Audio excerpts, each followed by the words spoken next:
Hey y'all, it's Kayla. I am sitting in my dining room, aka my seed starting room for the year because I don't have any other place, so I don't have a dining room right now. So today I am going to be planting potatoes. Yay! I'm so excited. So I live in Montana in a zone 4, sometimes 3, sometimes whatever Montana decides to be. I can start potatoes a little bit later than the majority of people. Potatoes like cooler weather to set their tubers, so if you were somewhere warm weathered, you might be past regular potato planting time, but you could totally put it in pots and keep it like inside at night or something, like the little grow bags, and you can move them in and out to keep it cooler for the potatoes and move them somewhere where it doesn't get full sun all day every day, but a good bit of sun, and that just helps them set more tubers. Like if you put them in the ground, you'll still get some potatoes, but they might not be a lot, or they might not be as many. But you could also just watch this video next year or the year after or whenever to plant potatoes. So for me, my last frost date is June 7th, I think. So we still have a ways to go. I've got like half a month, a few weeks left before I can really start doing too much. I'm going to be putting in peas and all of that stuff here soon in my raised beds, but I'm really just now completing them. So I'm going to be planting 3 types of potatoes today, so I wanted to show you guys what I have done. So number 1, these are just russet potatoes that I cut apart so that each little chunk has at least one eye here that has sprouted. These have just been sitting all winter, so they just started sprouting, and I'm just going to use them to make new potatoes. When I plant these, I don't necessarily expect, because I have some that are like, here, I'll show you, that are, come here, potato, some that are crazy long. Don't expect this top part to necessarily live if you plant them like this. That might die off. It's okay. The stuff down here will continue growing and will shoot up new stuff. You just want them to be, so the potato term for the little eyes showing is called chitting. You want to chit your potatoes. And that just helps them pop up faster. So if you are somewhere warm weathered, chit your potatoes before you throw them in the ground right now, and you might have better success. So I've got those that were just sitting here in the house. Sorry you guys, this is like, I don't have my standy thing in the house. It's out in the garden right now, so I'm like trying to make sure you guys can see what I'm doing. Then the other thing I have are these from the Territorial Seed Company that I'm trying. These are their like tiny little ones. They tell me that I can get 40 pounds of potatoes from a bag, which I believe, because there's like 1, 2, 3, 4, 5, 6, 7, 8, 9. I thought there were supposed to be 10. 1, 2, 3, 4, 5, 6, 7, 8, 9, 10. Yeah, there's 10 little things in here. And so these should produce a lot. They're supposed to produce a lot of potatoes. So we'll be doing that. And as you can see, these guys are already sprouted. So these are the Kuka, I don't know, something gold potatoes. And then I got little tiny red potatoes. And of course these are seed potatoes, so they're gonna get bigger than that. So like I was saying, where I am, we are cooler weathered, which is really great for potatoes because the soil never really gets too hot for them. Maybe in August we get a little warm, but it really helps. That's why you have all the potatoes come out of like Idaho and stuff, because we have awesome potato weather. It's cool enough for those potatoes to set lots of tubers and grow those tubers really big and not really have a growth stop period. So I'm gonna be going to put those in the garden here. We'll go out there, I'll show you. I don't have my drip or anything set up yet. I just spent way too much time watering with the hose. So many hours. You guys, if you have never tried to like completely soak a raised bed with a hose before, when you have like 12 inches of compost, holy shit. It takes days because it just like runs through. Dry soil, it just runs through dry soil half the time. That's why if you watch my seed starting video, oh sorry, I'm jerking all around. If you watch my seed starting video, you'll see that I pre-soak my soil before I put stuff in there, because otherwise it goes to shit. Seeds start floating away, there's like a river, like it's not good. It's not a good idea. So I got all my soil wet. It took 4 or 5 days of me going out there watering like 5 seconds at one area at a time to just slowly work its way through the layers and not just like rush through the bottom and flood out the bottom. So that was a lot of fun, but it's done now, so we can go put the potatoes in. So we're gonna go out there and we're going to, well, I'm going to go out there, but I'm taking you with me. And I'm gonna show you my little raised bed area, show you how I have my rows set up, how to space the potatoes, talk a little bit about what they need nutrition-wise, what you can do. I'm actually gonna be using, like, my raised beds are fresh compost. I mean, it's been composting for like 3 years, but it's never had anything grown in it. So they are super full of nutrition. There's actually a few plants that I'm worried about that it might be a little bit too strong, because some plants don't like good soil. Some plants hate it. They look bad in good soil. Sedum. That's a pretty plant, not like a food plant, but it doesn't like good soil. It's like, why is there nutrition here? So we're gonna go talk about the nutrition, the soil. Like I said, I have the fresh compost out there. We're gonna talk about what you need to do to help them, and then I'll also talk about another method of potato planting, and I'm gonna direct you to a video from a super awesome lady in our group who did that method of planting. So let's get out there and check out the potato land. All right, so I'm out in my raised bed. You can see I have my little furrows that I have made so meticulously. Not really, y'all. I suck at meticulous planting, but they're roughly going to end up about a foot apart when I put the potatoes in there and cover it up and all of that. And they're about 4 to 6 inches deep. I really can't tell what all y'all can see on here because it's really bright outside. Also, it's windy, so I may be voicing over this, but we will find out when it comes time. So I'm going to go and space these. Since I'm doing a raised bed here and my soil is like super, like it just got in, it's super light and fluffy. I don't know if y'all could see that, but yeah, it's super light and fluffy. I'm gonna space them about every 12 inches. If you're in like a denser area, and like really their growing area is gonna be like out and across and they're not gonna be able to move so much, then I would space them like 18 inches. So I'll be able to do like 4 per row here for my potato garden. And I'm hoping that'll only take up half of this bed, but we'll see. I have a lot of potato, and you know, a lot of potato never hurt anyone. So I'm gonna go find a spot to set this up. Oh wait, first I forgot to finish mentioning about my potatoes here. So like I said, I cut them to like 2 per eye. I just realized that, but I was going to tell you guys that it's not necessarily excuse me, I can't speak. It's not necessary to do this, but I do it because it makes more potatoes. Otherwise, it's just one potato plant. But now I have, you know, out of one potato with multiple chits, multiple eyes, I have like a lot of potatoes. I think I had 5, 6 potatoes, and now I have a lot. I have a friend who can't figure out how to get in here. What's up, Pepsi? So you don't have to cut them. I just do to have more potato. And then I let them scab over for a couple of days, scab or callus, whatever you want to call it, where this just gets hard. That's just so that it doesn't rot. Another thing is you don't want your soil, my soil, as you can see, is damp, but it's not soaking. You do not want it to be soaking wet.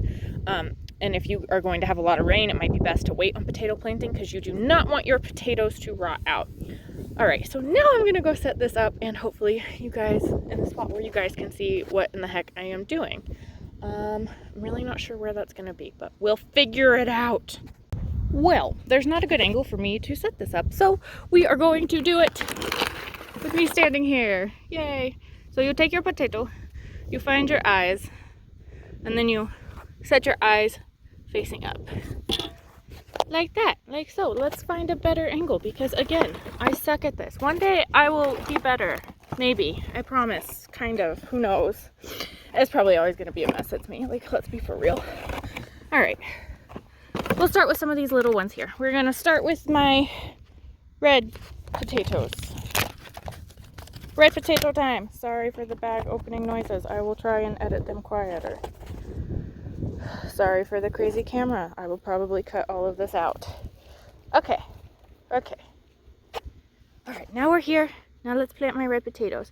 So, see this one? It has this little eye chit thing. You want to make it face up because that's what's growing up to the sky.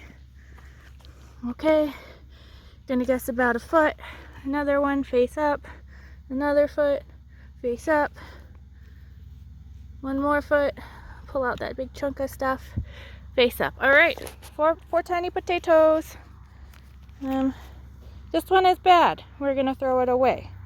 There's a tiny eye there. This one goes here, face up. Super, super simple, you guys. Super simple. We like how easy planting potatoes is. All right, grabbing some more. Oh no. Ugh. Ew, that one got gross. Throw it away. I think the other one in there is gross as well. Okay, so we're gonna put 2 more. Okay, it's in, it's face up. It's in, it's face up. And then what we'll do is we're just going to kind of gently cover the rows. Sorry, that was a little violent. Just gently cover your potatoes. Give them love.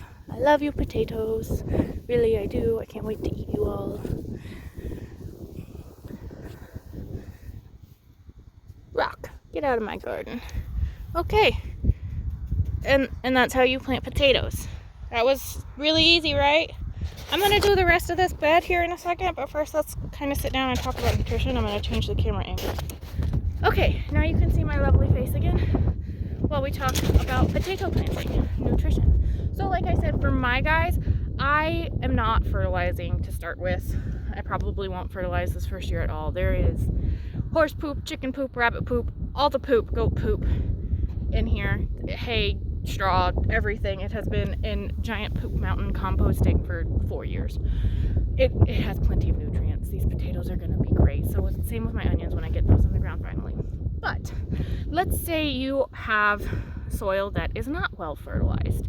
One of the things that you can do that I really like is using the Espoma Biotone, just like general starter fertilizer. I will link it down below. I cannot remember its name, even though I use it all the time.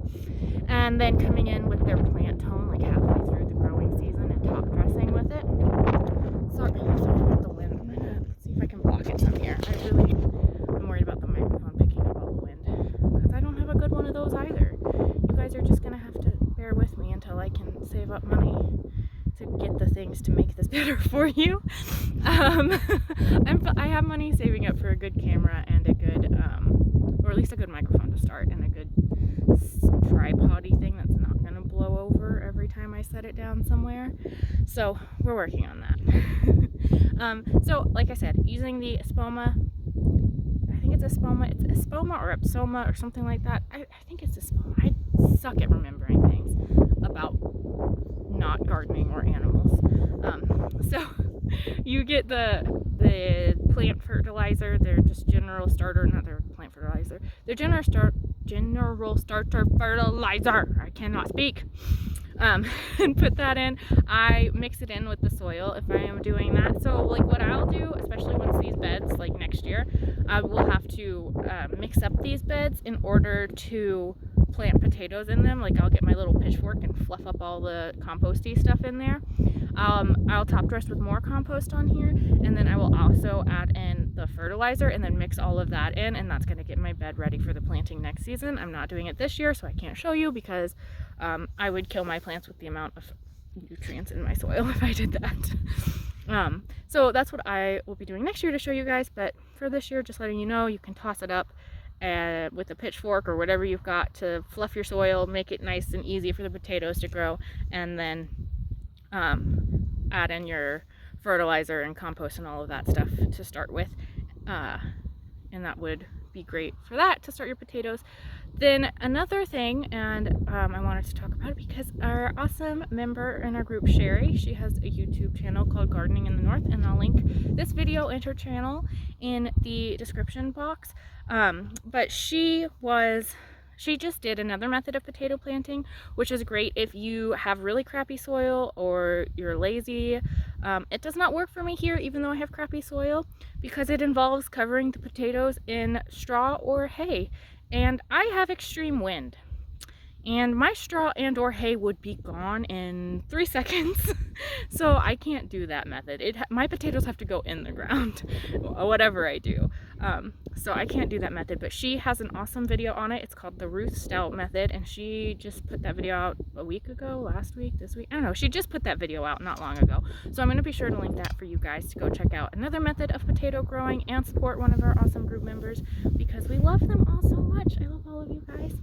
And then I wanted to talk about mounding. So you hear a lot of people talking about mounding potatoes and saying that it's going to give you so much more potato yield. Those studies about the mounding on potatoes are done on a wild variety of potatoes, not domestic potatoes. Domestic potatoes don't really put out more tubers if you mound. The reason for mounding is A, to keep your plant cooler, so you add more soil on top to keep the potato roots cooler so that they keep producing large tubers, and B, to keep the sun off of the potato so you don't get green potatoes, which are actually poisonous. I forget what it starts with an S. What it's like produces when you have the sun on it, and I can't remember what it's called right now. I'll look it up and like insert the word for you guys. But yes, that will prevent your potatoes from turning green and keep them cooler to set better tubers. Again, if you are somewhere hot and you are just now looking at planting potatoes, I highly recommend getting grow bags so you can move them around during the day and keep them in cooler areas, and bring them in at night and keep them a little bit cooler at night. Awesome idea.